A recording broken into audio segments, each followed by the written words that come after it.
Hi എല്ലാവർക്കും സ്വാഗതം. വരാനിരിക്കുന്ന തെരഞ്ഞെടുപ്പുകൾക്ക് മുൻപായി നമ്മുടെ വോട്ടർ പട്ടിക വളരെ കൃത്യവും കുറ്റമറ്റതുമാക്കുന്ന ഒരു വലിയ പ്രക്രിയയെക്കുറിച്ചാണ് നമ്മളിന്ന് സംസാരിക്കുന്നത്. സ്പെഷ്യൽ ഇന്റൻസീവ് റിവിഷൻ അഥവാ SIR. ഓക്കെ, അപ്പൊ നമുക്ക് കാര്യത്തിലേക്ക് കടക്കാം. ആദ്യം നിങ്ങളോട് തന്നെ ഒരു ചോദ്യം ചോദിക്കട്ടെ. നിങ്ങളുടെ പേര് വോട്ടർ പട്ടികയിൽ ഒരു തെറ്റുമില്ലാതെ കൃത്യമായി തന്നെയാണോ ഉള്ളതെന്ന് നിങ്ങൾക്ക് 100% ഉറപ്പുണ്ടോ? ശരി, ഇനി നിങ്ങളുടെ കാര്യം വിടാം. നിങ്ങളുടെ പ്രദേശത്തെ നിങ്ങളുടെ ബൂത്തിലെ വോട്ടർ ലിസ്റ്റ് ഒന്ന് ഓർത്തു നോക്കൂ. അതിലൊരു പിഴവുമില്ലെന്ന് നമുക്ക് ഉറപ്പിച്ചു പറയാൻ പറ്റുമോ?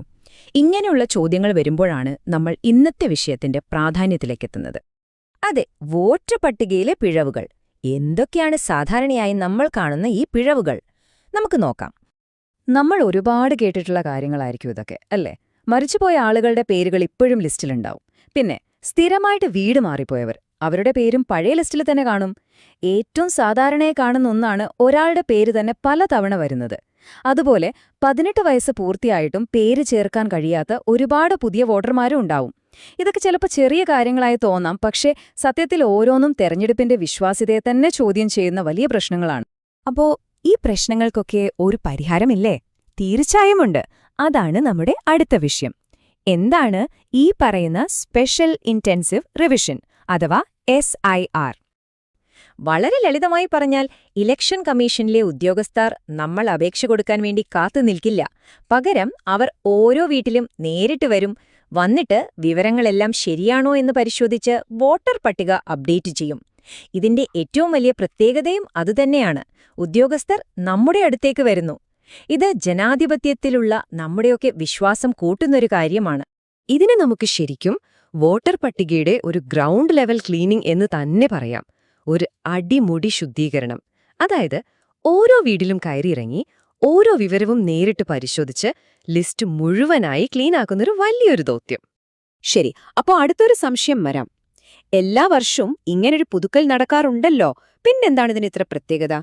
സാധാരണ പുതുക്കലും ഈ SIR-ഉം തമ്മിലുള്ള വ്യത്യാസം എന്താണെന്ന് നോക്കാം. അതെ, ഇത് എല്ലാ വർഷവും നടക്കുന്ന ആ ഒരു സാധാരണ അപ്ഡേറ്റ് അല്ല. അപ്പൊ പിന്നെ എന്താണ് ഇവ തമ്മിലുള്ള പ്രധാന വ്യത്യാസം? നോക്കൂ, സാധാരണഗതിയിൽ എന്താ സംഭവിക്കുന്നത്? അതായത് വോട്ടർമാർ, എന്തെങ്കിലും മാറ്റം വേണമെങ്കിൽ അങ്ങോട്ട് പോയി അപേക്ഷിക്കണം, അല്ലേ? എന്നാൽ SIR-ൽ അങ്ങനെയല്ല. ഉദ്യോഗസ്ഥർ ഇങ്ങോട്ട് നമ്മുടെ വീടുകളിലേക്ക് വന്ന് കാര്യങ്ങൾ ഉറപ്പുവരുത്തും. പിന്നെ സാധാരണ പുതുക്കൽ എന്ന് പറയുന്നത് ചെറിയ ചെറിയ തിരുത്തലുകളാണ്. പക്ഷേ SIR അങ്ങനെയല്ല. അതൊരു മിഷൻ പോലെയാണ്. വോട്ടർ പട്ടിക മൊത്തത്തിൽ ശുദ്ധീകരിക്കുക എന്നൊറ്റ ലക്ഷ്യത്തോടെയുള്ള ഒരു പ്രത്യേക ദൗത്യം. ഓക്കെ, അപ്പോൾ ഈ പ്രക്രിയയെക്കുറിച്ച് നമുക്ക് ഏകദേശം ഒരു ധാരണയായി. ഇനി വരുന്നത് ഏറ്റവും പ്രധാനപ്പെട്ട കാര്യമാണ്. ഒരു വോട്ടർ എന്ന നിലയിൽ, ഒരു പൗരൻ എന്ന നിലയിൽ നമ്മൾ എന്താണ് ചെയ്യേണ്ടത്? നമ്മുടെ പങ്ക് എന്താണ്? വലിയ കാര്യങ്ങളൊന്നുമല്ല, പക്ഷെ വളരെ പ്രധാനപ്പെട്ട 3 കാര്യങ്ങളുണ്ട്. 1. ബൂത്ത് ലെവൽ ഓഫീസർ അഥവാ BLO വരുമ്പോൾ കറക്റ്റായിട്ടുള്ള വിവരങ്ങൾ കൊടുക്കുക. 2. അവർ തരുന്ന ഫോമുകളൊക്കെ കൃത്യമായി പൂരിപ്പിച്ച് നൽകുക.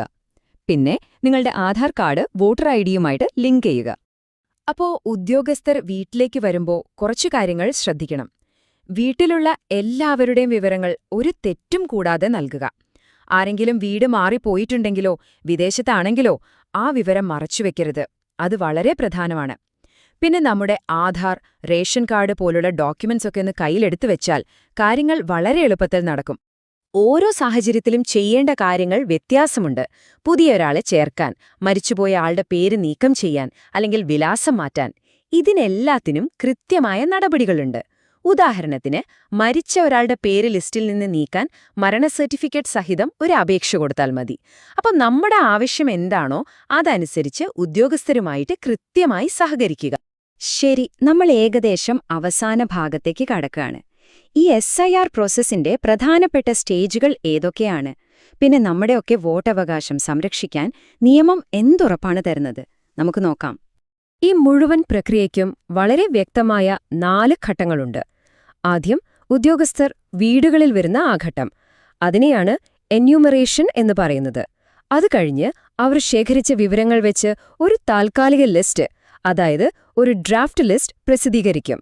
ഇനി ആ ലിസ്റ്റിൽ എന്തെങ്കിലും തെറ്റുണ്ടെങ്കിൽ നമുക്ക് പരാതിപ്പെടാനും തിരുത്താനുമൊക്കെ ഒരു സമയം തരും. ഈ പരാതികളെല്ലാം പരിശോധിച്ച് ആവശ്യമായ മാറ്റങ്ങളെല്ലാം വരുത്തിയ ശേഷമാണ് ഫൈനൽ ലിസ്റ്റ് പബ്ലിഷ് ചെയ്യുന്നത്. ഇവിടെ നമ്മൾ എല്ലാവരും ഓർത്തിരിക്കേണ്ട ഏറ്റവും പ്രധാനപ്പെട്ട ഒരു കാര്യമുണ്ട്. ആരെങ്കിലും നിങ്ങളുടെ പേരിനെതിരെ ഒരു പരാതി കൊടുത്തു എന്ന് വെച്ച് ഉടൻ തന്നെ ആ പേര് വിട്ടില്ല. അങ്ങനെ ഒരിക്കലും ചെയ്യില്ല. നിയമമനുസരിച്ച് നിങ്ങൾക്കൊരു നോട്ടീസ് തരണം, നിങ്ങളുടെ ഭാഗം കേൾക്കാനുള്ളൊരു അവസരം തരണം.